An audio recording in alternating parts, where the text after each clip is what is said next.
Okay, hello. So most of you probably know me, but I'm Jamie, and I'm from this society. Surprise. So I'm going to give a talk on making music on your computer. Just some sort of immediate expectation lowering. I'm not going to teach you how to make good music. I don't necessarily know how to make good music myself. Normally in this sort of talk, you'd show, here are all of the great things that I've done, or here's an example of the great music that I've made. I don't have any, so I can't do that. But I can tell you roughly what the toolage is on making music at a pretty high level up to production quality. And it's kind of up to you then to take this knowledge and get the tools and play with them to the point that you're comfortable and that you feel that you could make some music, even though I can't. So yeah, the other issue here, which you may have spotted, is I am on Linux. Probably most of you are on Windows or Mac. I'm only talking about stuff that works on Windows by and large.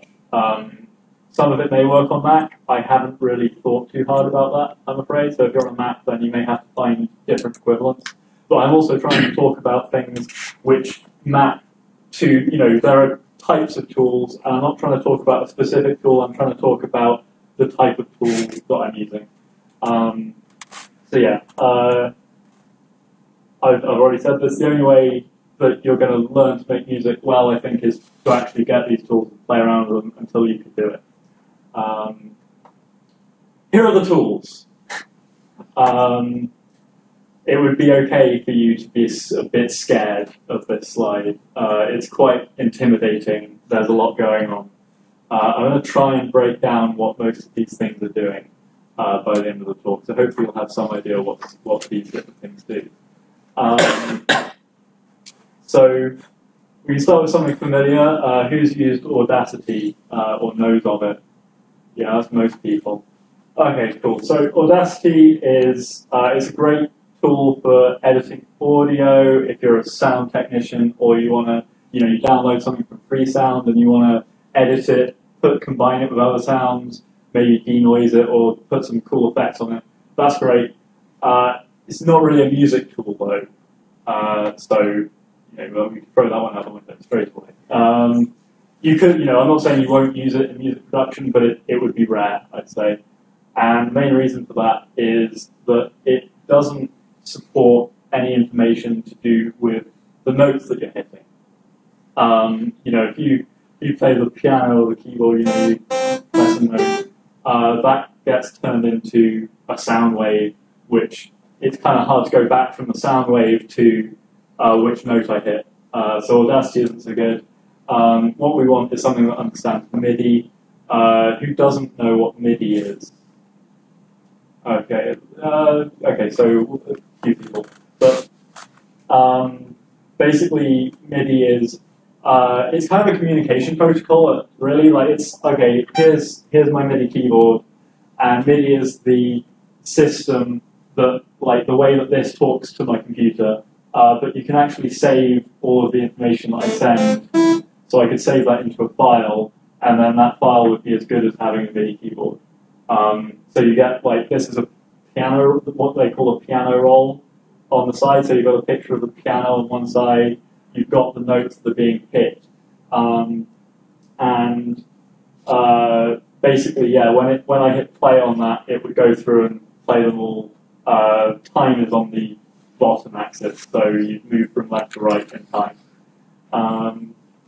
But yeah, MIDI has like everything you need. So it's got like the note that I hit, so the pitch.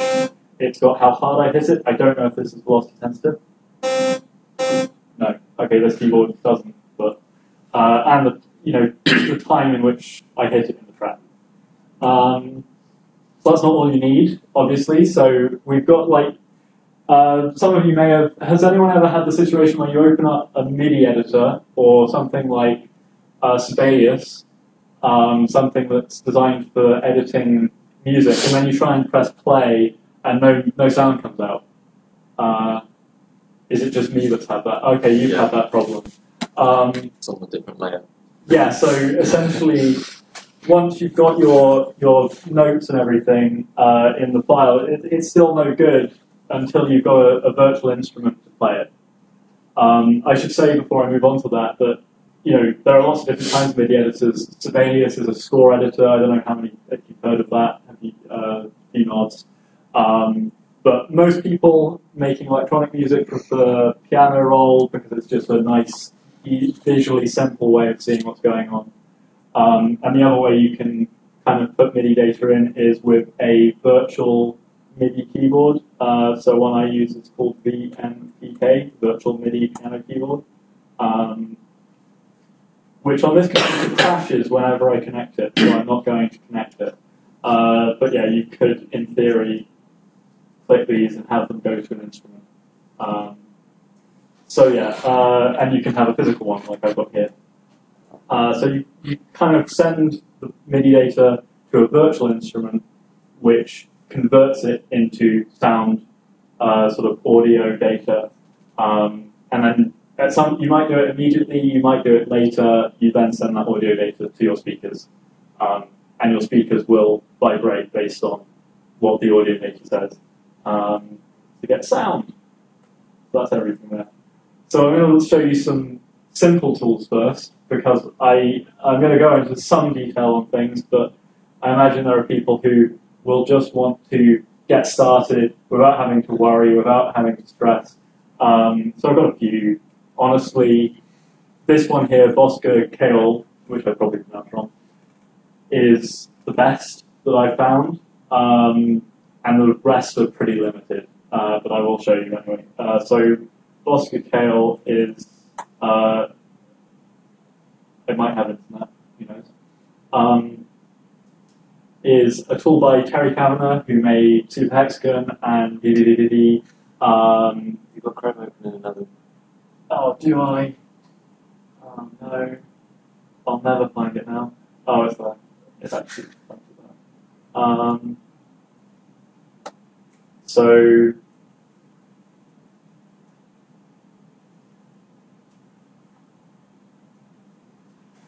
this tool actually literally shows you how to play it. It says, okay, this is your first time, would you like a quick introduction? Yeah, and then it kind of says, okay, you can click notes. Here's your piano roll. There's no picture of a piano, but this is a piano roll. You've got your notes down the left-hand side. And if I hit play, I think it's, oh yeah.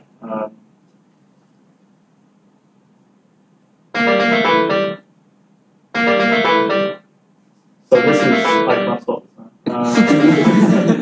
Okay, so, and there's an arrangement tab. So this is pattern-based, and there are lots of things that are pattern-based in music editors, not everything. So you make a pattern, you have a song length, and you can just drag more of these. You have to drag along the bottom. And you can sort of make duplicates, and then you can do something really stupid. So now this is going to be really unpleasant. Yeah, there we go. So yeah, this is a pretty cool tool. It has some limitations. The major one is that if you're using this, you really can't combine it with any other tool. You kind of have to do all of your work in this. And it's only kind of really suitable for 8-bit style, which is probably fine for most people. But yeah, just keep that in mind. So I'm going to flip through. Misagi, who's heard of Misagi? Okay, I'm really old. About 5 years ago, I think everyone would have put their hand up, but it's old. It's like from 2009. It hasn't been updated in a while. It still works. You can still use it, and it's basically a more complicated version of what I just showed you, and it's Windows only. So yeah, it's ugly. And then there's Anvil Studio. Has anyone heard of Anvil Studio? I know Chris has. This is really bad. This is just so bad, and it upsets me that I had to put it in. I couldn't find anything better. if you really hate yourself, then you can use this, and you might get somewhere with it. Chris is really good with it. I'm not saying that links in or anything. But so yeah, most of these are not very good. I'd say Bosco Coil is pretty good. So we need something that will help us do all of this, given that each of these is going to probably be its own thing. And what we use is called a door. So you walk through it. But if only I had that set up on the keyboard. Basically, the door is like, most doors are you can kind of think of them as like Photoshop, or they're like your one-stop shop. Everything, it manages everything for you. And yeah, so you kind of open it, like this thing here that I've got is a door. You've got various different things that I'll talk about in a second. This is kind of a track. This is like, this is my entire song, which is empty, because like I said, I'm not very good at music. But yeah, it will run other tools as plugins. So you will have an instrument that can run standalone on your computer. You can just launch it and play with it. But your door will also be able to launch it internally. And that's really good because it can keep track of everything that you change on it without you having to worry. So there are loads of non-free doors, and you may have heard of some of them. There's FL Studio, which is sort of perplexingly popular with game designers. I think because it's relatively easier. I can't confirm it, I haven't used it. If you were to look into one, I guess that most people would probably want to look at FL Studio. It's also really popular among people who make electronica. Yeah, yeah. In like really professional people and like anyone doing that stuff, it's like massively popular among. Okay. I mean, I haven't heard so much about it being, like, from my perspective, I think I've heard that most electronic music producers use like Ableton Live, and then there's like the big end, like the actual Photoshop of this realm is like Pro Tools. That's like the beefy one that's probably the most famous. Yeah, none of these are free. I think FL Studio is cheap, and there might be a student version of some of these things. I'm going to talk more about free doors because that's what I use. And these all work on Windows to some extent. LMMS is fairly popular. Ardour is what I use. Unfortunately, the Windows build isn't free. I'm going to try to make one for you, which I'll put up with the talk at some point. So if you want to play with this stuff on Windows, hopefully it'll work. And then there's a thing called Rose Garden, which is, again, all of this stuff applies to all of these doors to one extent or another, but yeah, I'm going to try and get you Ardour just in case you want something that's like directly what I'm talking about. Yeah, and also it would be free. So this is Ardour, which you've seen. I just highlighted a few things on the slide, but I can talk about them directly. You've got here transport controls. Those are pretty obvious. They just make the track go or stop or whatever. Down here you have, I can make this bigger. This is a MIDI track. And I've attached an instrument to it, so it makes noise. I could scroll down here, make a new MIDI track, not have an instrument.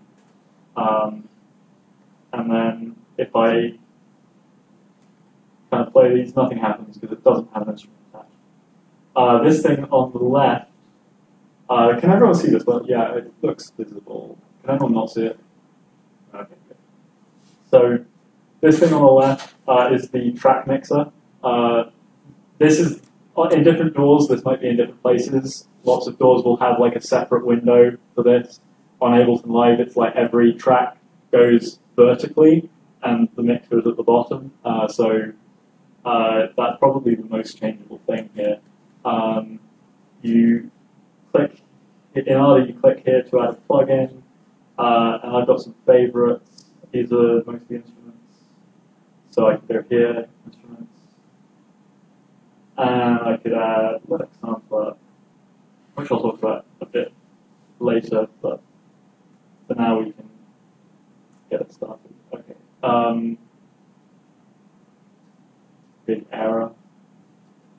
So what I'm doing now is I'm loading up a piano sample. And I went to the wrong topic.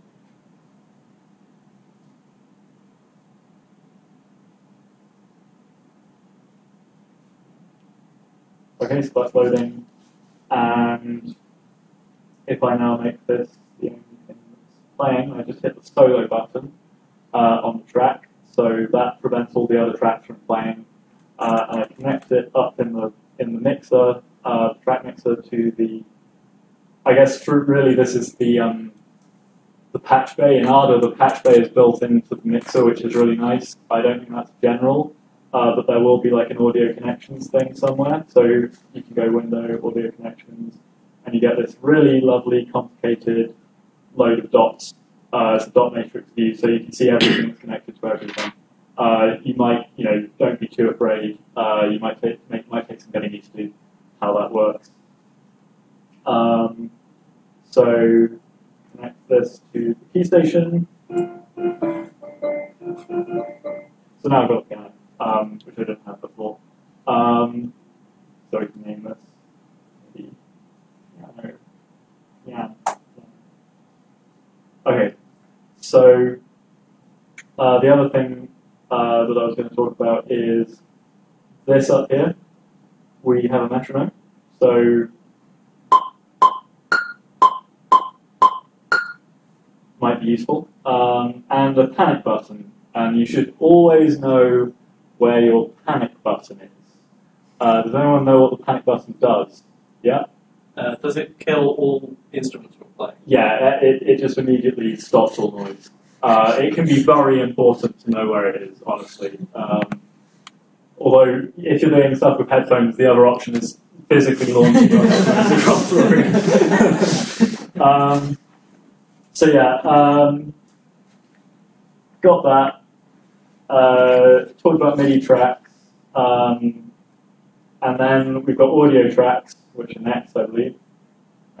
Yeah, I talked about plugins. So the currently selected MIDI track up here, it shows the plugin that's active on it, if that wasn't clear. And then on audio tracks are mainly in this sort of work for things that you can only record. Things like vocals, guitar, if you play the guitar. There might be some kind of MIDI thing for guitar, but I don't play it, so I don't know. Yeah, anything that you got from another source, and also you can, if you're like MIDI chain, because all those instruments are programs, they're all like running and they're taking up CPU.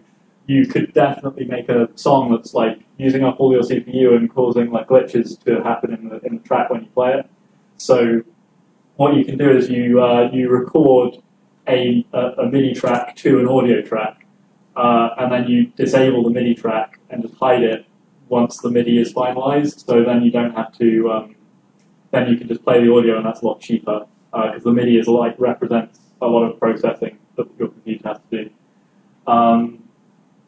Then the other thing that audio tracks are good for is just adding effects to like MIDI output through an instrument. So you have your MIDI track has an audio output that comes from the instrument that you've attached. And I can show you this in Arda. It might not be clear, but there's a little red dot here. Does everyone see that? No, okay. You see how there are two bars here? It may not be clear. Okay. In that case, basically, we've got, imagine there are red dots here. And there's a green dot here. The green dot represents audio output. So here we start with one MIDI input. It goes through Saucer, which is an instrument. It's actually a really simple synth, but I'll talk about that later. And Saucer introduces a green audio output. And then you can route that audio output wherever you want. I'm going to show you as an example. Let's solo Saucer. Saucer is like a dubstep synth, like designed specifically for dubstep wobble. So I've just soloed it, and then I go to the tracks. I can do it from the sources. Disconnect sourcer, and now connect it to. I've got one preset up which has some reverb on it. So if we scroll down here, I've put a reverb plugin in. These work exactly like instruments. If I right-click here, plugin manager, I've got all of these things, instruments. So here's Sourcer, here's Linux Sampler, which I added earlier. And if I hide the instruments, then I end up with these effects. Yeah? So an instrument is, in this context, is something that converts from MIDI to actual audio, right? Yeah, okay. That's correct. And you can change how it does that. What do you mean by how it does that? Like you can change the method by which properties. you can change. It can do lots of different things to go from MIDI to audio, and I'm going to talk about that in a bit. One thing I was going to show you is I'm not going to be able to like live record something that I played very well, but let's just solo this guy, and let's put the record on. So we've primed that to record. You often have to prime the track that you're recording to, so you don't accidentally record over the wrong thing. So I'm priming that, and now let's try. I'm actually just going to do a scale because trying to work something out is not worth it. So let's go. So I played 5 notes, and we can see here are the 5 notes. Unfortunately, the resolution is so small, but I can also go into an edit mode where I can place notes myself, just without the keyboard, without recording. I can go in if I've made a mistake. I could move this down.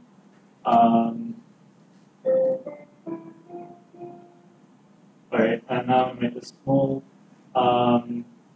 Unsolo it, and now if I drag this to, let's unprime it.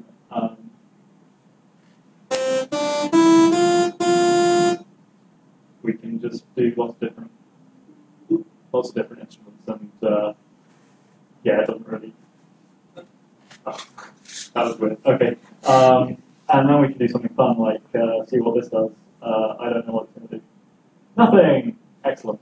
I've got some drums set up on that track. Then that like way down low octave, so I'd have had to play like further down the keyboard to get anything there. Yeah, sorry. So I was talking about reverb. So let's solo this again. So that's with reverb.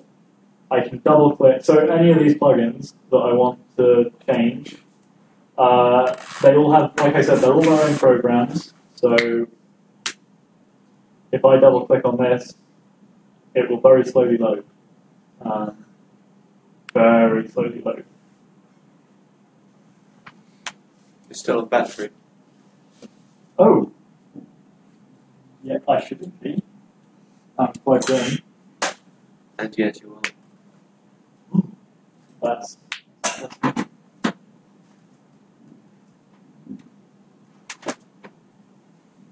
another plug somewhere. There's the one under the table at the front. Well, that's the one down there, yeah. That's the closest one. Is it close enough, though? Probably not.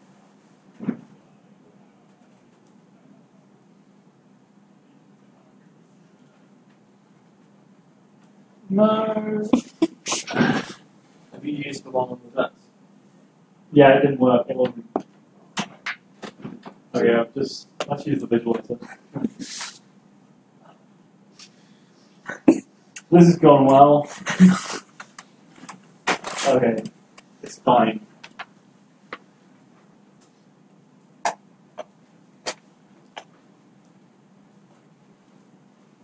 Charging. Saved. Okay, can I turn the visualizer off now?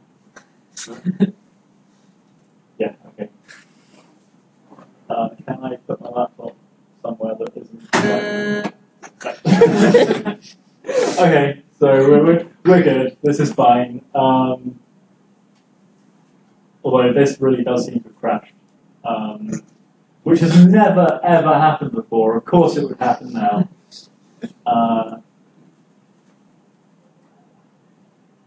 Yeah, that's completely gone.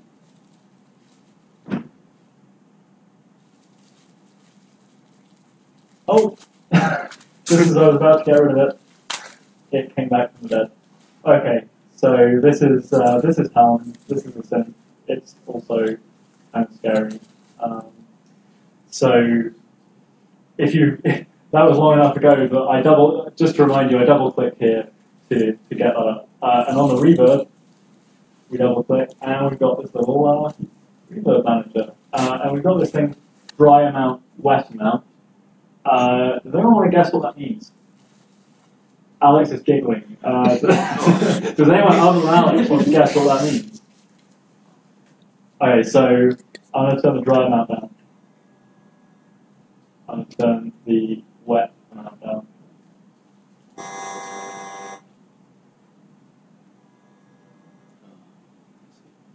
So the dry amount is the amount of like the input signal that you let through, and the wet amount is the amount of modified signal that you let through.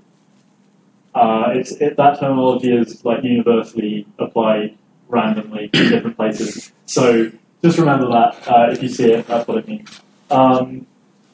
So we can put a lot of reverb on this, and yeah, it's nice, especially with reverb, to have all of your instruments go into the same reverb track, because then you only have to have one plugin running rather than like I could have put this alternatively if I go back to the manager track to track.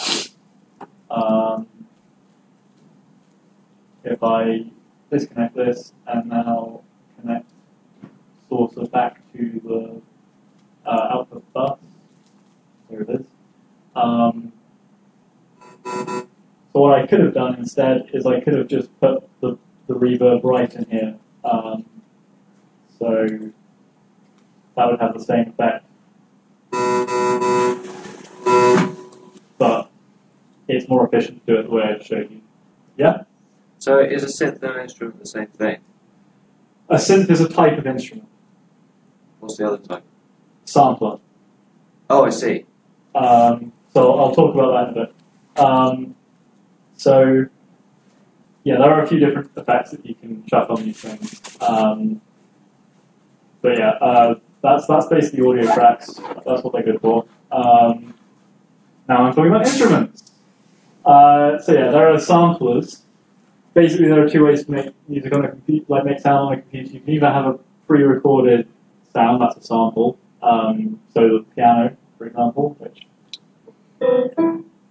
someone painstakingly mic'd up a piano and then played every key on it, probably about 10 times.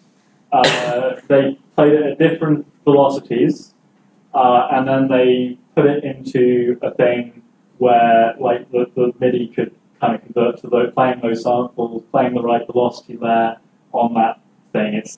So it's making samples, like be thankful for the samples you've got is the message here. It's quite painstaking work,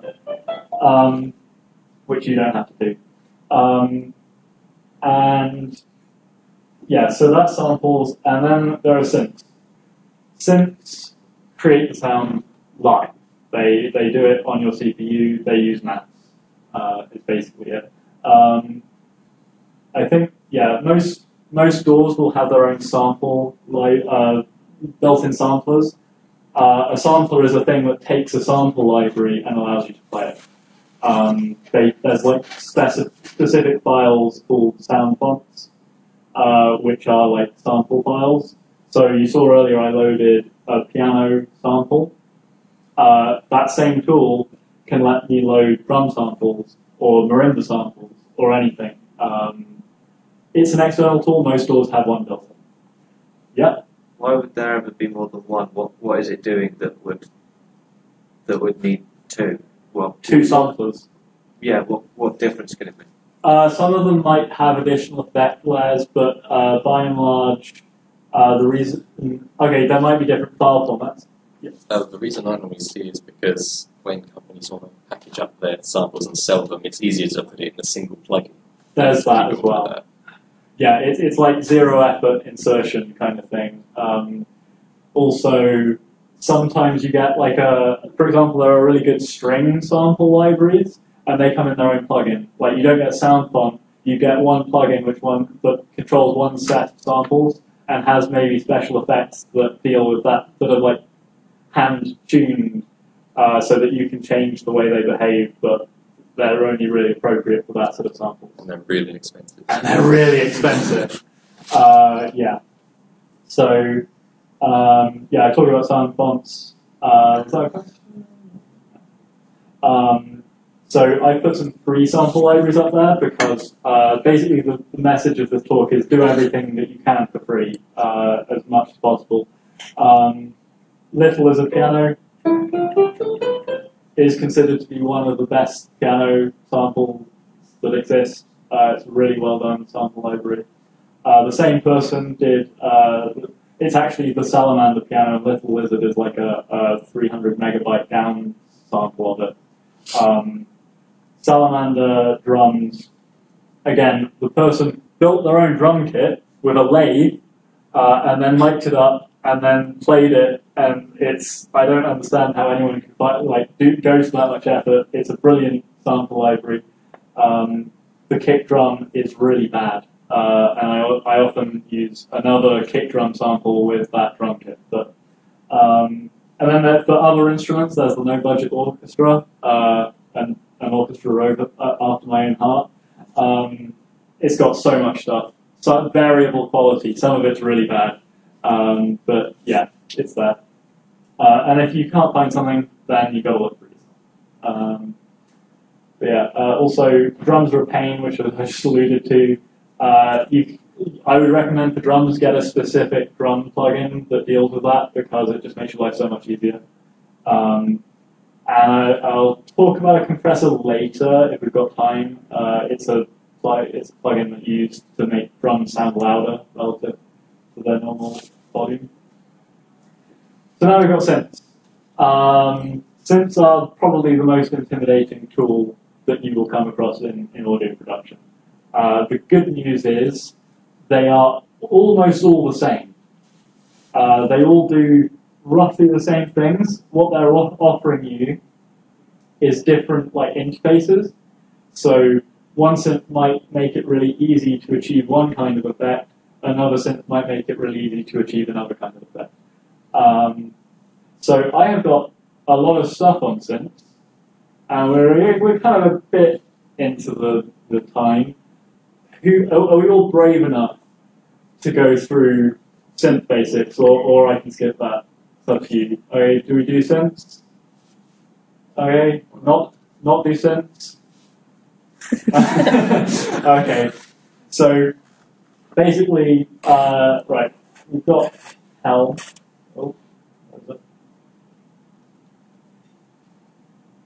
Oh my god.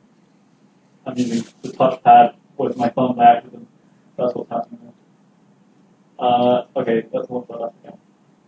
Okay, so Helm is actually a really nice, simple synth. It's nice because it actually, for kind of showing you guys, it's got a lot of, so it shows the key that I'm pressing, which is nice. These are, it shows the sound that it's putting out. It actually shows you samples of the sound that it's generating. So, yeah, basically, synths create waves, sound waves.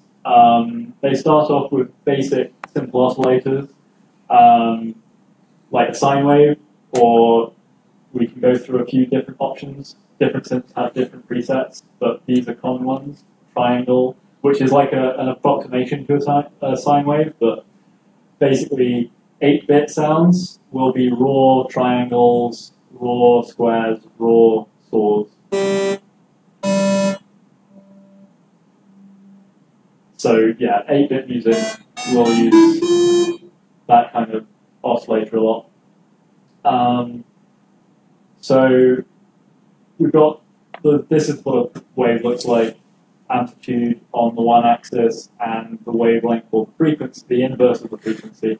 This image says wavelength. It's not really useful to talk about wavelength in music. We talk about frequency. I saw this image from the internet without really looking at it. So, so then we've got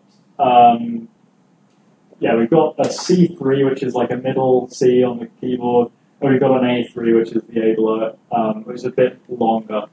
You see the wave is just slightly longer, and it sounds different. That's what defines pitch. So if I hit C3, and if I hit A3, you might be able to see, probably not from there, that this is longer. So if I hit one all the way up here, it's this tiny little squiggle. Down here it's like 3 waves. Is that visible? Yeah, okay.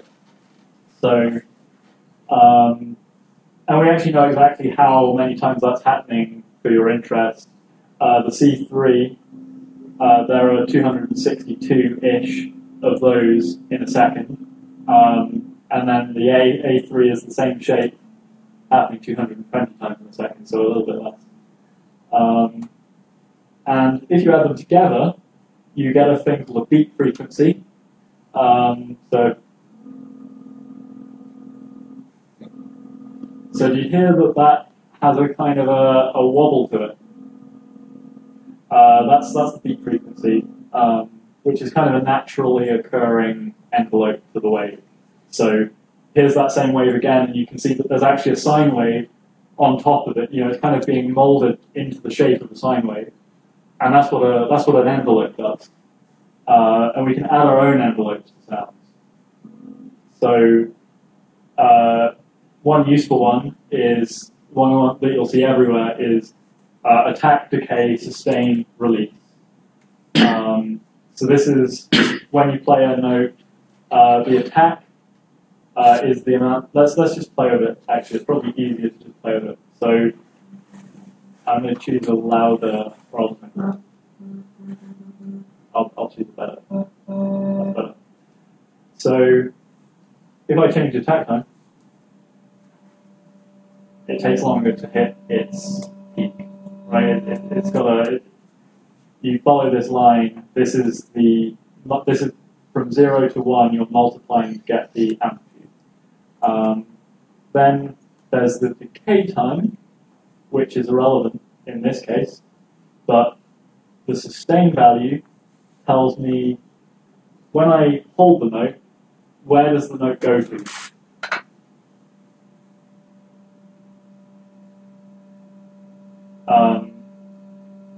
I need a much shorter attack time, and let's make the sustain really low.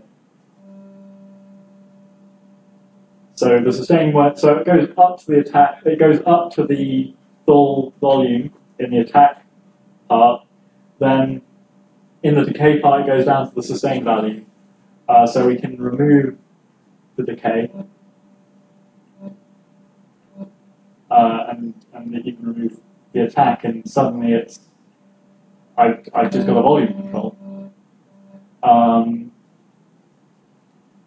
then finally the release. So the release is from the sustain value. When I release the note,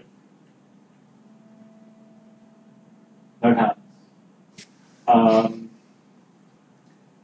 So yeah, just using that envelope, you can create some cool sounds. You can make nice effects, like just by playing with the oscillators at the top and the amplitude envelope. You can make interesting instruments. The other kind of envelope that you typically use is called an LFO, and the LFO is a low frequency oscillator, which typically happens like maybe 16 times a second. So it's not that low frequency, but it's low relative to sound. So we've got on this synth, we've got like 2 LFOs. This one's a bit more complicated, so I'm not going to talk about it. We've got 2 LFOs here, which try not to be scared, because this I can plug this into anything. But typically, like the basics are plug it into the amplitude, plug it into the frequency. So if we plug it into the amplitude, let's drag this down. Oh, yeah, I forget that it goes negative, so I need to let's disable that. This is the volume of oscillator 1. Let's remove the attack. Let's get this back to normal. Whatever normal was. Sustained. Yeah, that's one of it. And let's put this back on. Yeah. So this is just how loud that oscillator is. And then we say, I want to attach this to make this go up and down. And it shows me live what it's doing. Which is, again, like this synth is pretty cool. I like this one a lot. Okay, so that's not very interesting. Now let's do it.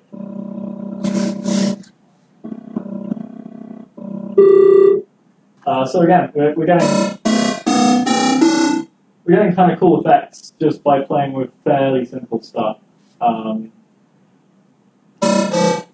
And we can take that off there, and we can put it on the frequency. I need to do transpose or tune, probably transpose. That's this is gonna be weird. This is gonna be really weird. That's a lot.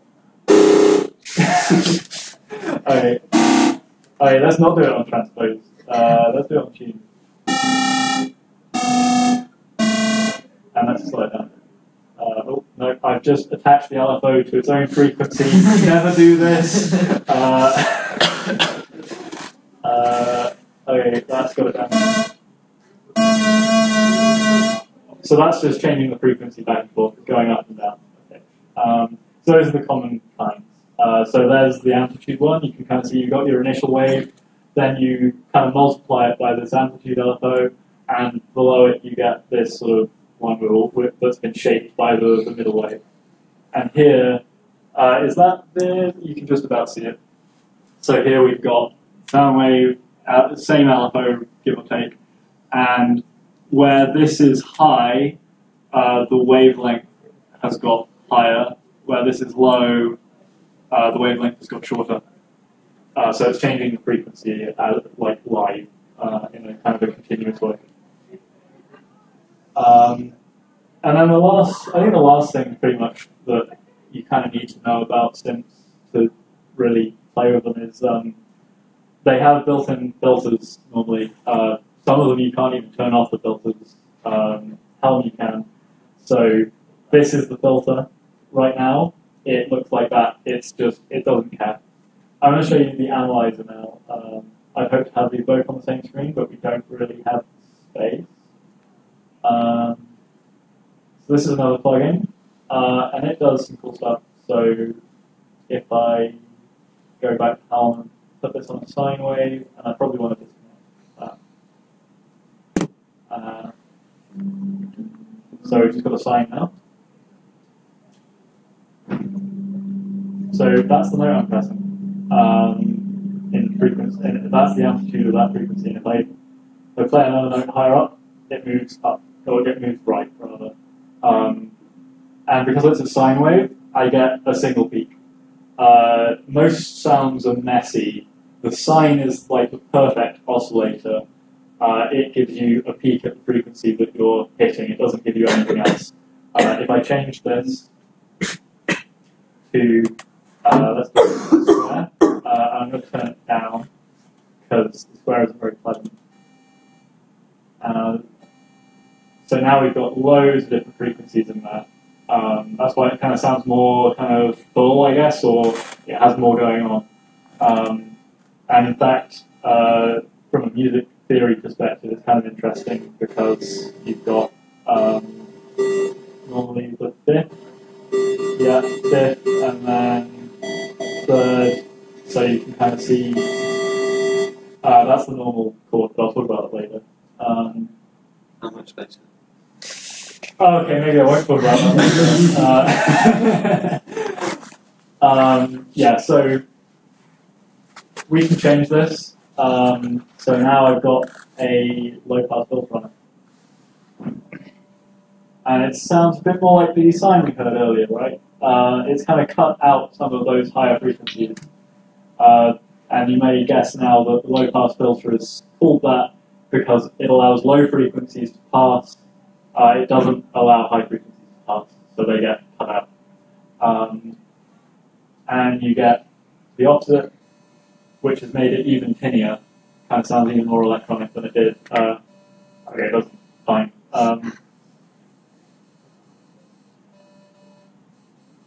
If we look here, now it's like all of these frequencies are about the same level. And finally, the band pass, which is like the middle ground of these. So, and you can sweep this back and forth to get some cool effects. Can you plug the oscillator into it? Huh? Can you plug the LFO into it? Let's do it. I'm glad you are. Okay, let's disable that.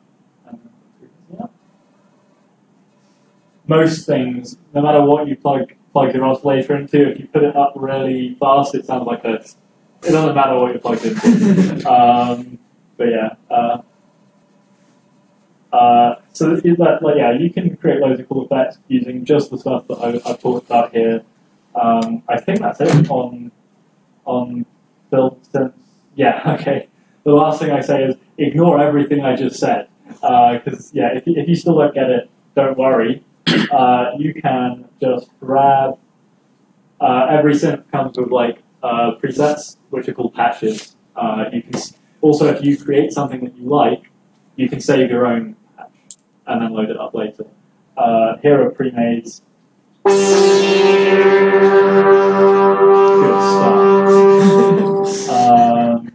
So one I really liked, which I was playing with, was Game Show Clock. Really nice sound. But yeah, just don't worry if you don't want to play with a synth, just use the presets. And I think that's okay. That's all I've got to say on synths. There are a few good ones around. There's Noisemaker. There's Helm, which I was just playing with. There's Zinad SubFX, which is another one that I use. It's probably the more complicated one. And if you do stumble across a large amount of cache, there's one called Massive by Native Instruments, and it's like the industry standard. Helm is basically a clone of Massive, but Massive is better. Kind of got a bit on why you use a synth, why you use a sample. Synths just why wouldn't you synthesize a piano? I mean, people do. I don't know why, because it sounds crap. The piano waveform, if you actually record a piano and then put it through that analyzer that I was showing you, it's really complicated. And actually creating that yourself is very hard.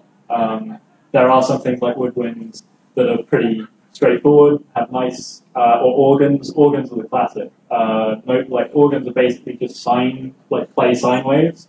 So synths naturally can pretend to be organs pretty easily.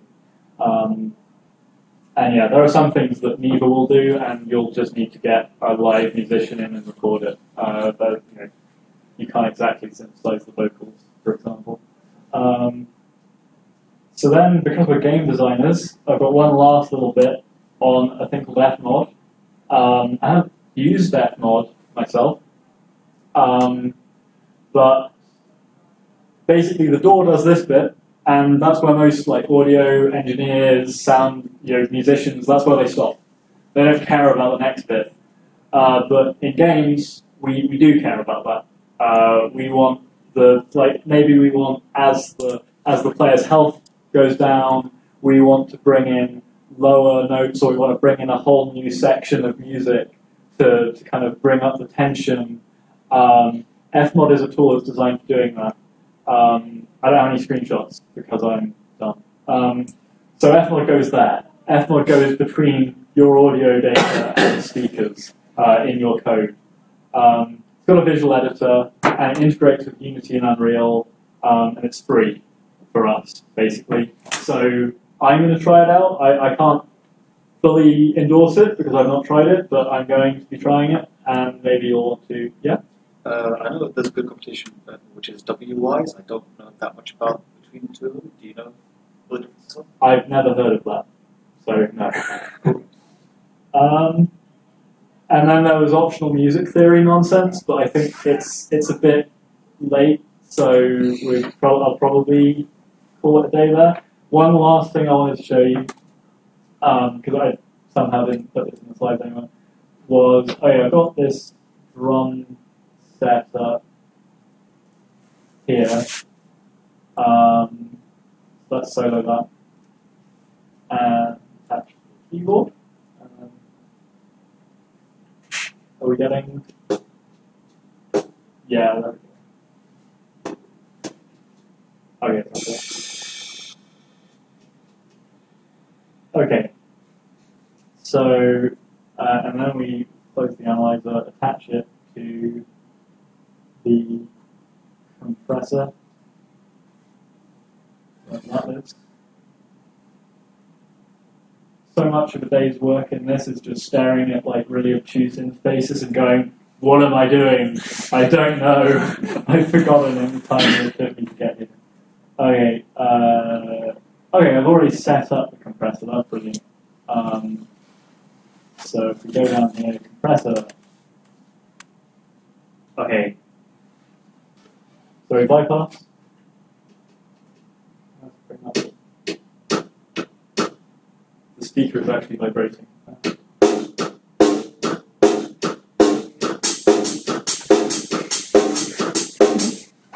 And then we turn on the compressor, and that's probably going to fall off the desk. Oh, I guess it's not that audible. Let's just put the... Yeah, there we go. And then let's put the... Okay, we're actually hitting, like we're going way over 0 dB now. And then we go...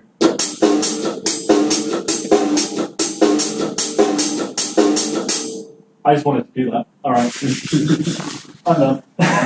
Does anyone have any questions before we go? Yeah. Is this called being uploaded anywhere? I believe so. YouTube. Once the website comes back alive, Yeah. but it'll be on the YouTube as well.